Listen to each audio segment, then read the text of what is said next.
కృప కలిగిన తండ్రి, మీ కృప గల నామములో మేము ఈ ఉదయకాలములో మీ సముఖములో ఈ దినము కూడుకొని ఉన్నాం.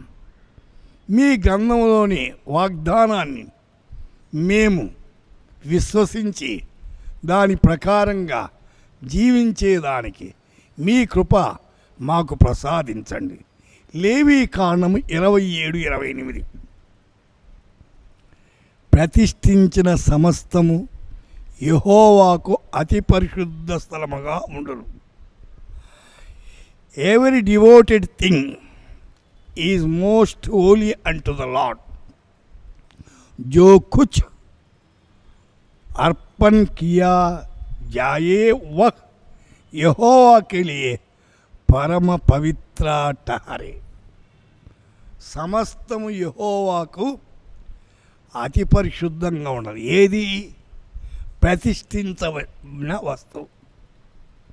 దేవునికి ఏదైతే అది ప్రతిష్ఠామో అది పరిశుద్ధంగా ఉండాలి.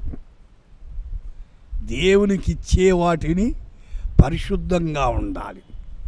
అపరిశుద్ధమైనవి దేవునికి ఇవ్వకూడదు. అది దేవునికి ఇష్టం లేదు. లూకాసు వార్తలో 2వ అధ్యాయంలో 25వ వచనంలో యెరూషలేమునందు సిమియోను ఒక మనుషుడు ఉన్నాడు. అతడు ఎలాంటి వాడంటే నీతిమంతుడును భక్తిపరుడై ఉన్నాడు. అయితే ఈ యొక్క సిమియోను అనే మనుషుడు నీతిగా ఉన్నాడు, భక్తిగా ఉన్నాడు. దేవుని పిల్లలు నీతిగా జీవనం, నీతి కొరకు ఆకలి దప్పులు గలవారు ధన్యులు, వారు తృప్తి పొందుతారు. భక్తి ఉండాలా, పై భక్తి కాదు. పౌలు అంటాడు, పైకి భక్తి గలవారయుండి దాని శక్తిని ఆశ్రయించని వారు. ఈనాడు క్రైస్తవ సమాజంలో నటన భక్తి ఎక్కువైపోయింది, భక్తి జీవితం తక్కువైపోయింది.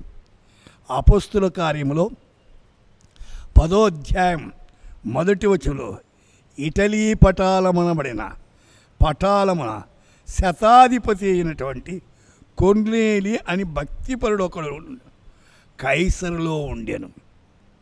కొర్నేలి భక్తిపరుడట. ఆయన అధికారి, కానీ భక్తి ఉంది. కానీ భక్తిని కోల్పోలే.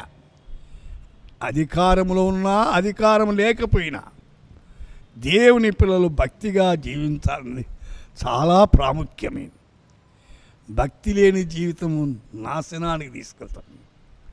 భక్తి కలిగిన జీవితము దైవ రాజ్యానికి తీసుకెళ్తుంది. అయితే వినుతున్న వాళ్ళారా, భక్తిగా ఉన్నారా, భుక్తిగా ఉన్నారా? భక్తి లేని జీవితం వదిలిపెట్టండి. భక్తి కలిగిన జీవితం జీవించి దైవ రాజ్యానికి అర్హులమగుదుగాక. ప్రార్థన చేద్దాం. ప్రభువా, వింటున్న శ్రోతలు భక్తి జీవితం జీవించేదానికి కృప దయచేయమని, మీరే ఆదరించి బలపరచమని, కనికరించి కృప చూపించమని యేసు నామమున ప్రార్థిస్తున్నాము తండ్రి. ఆమేన్.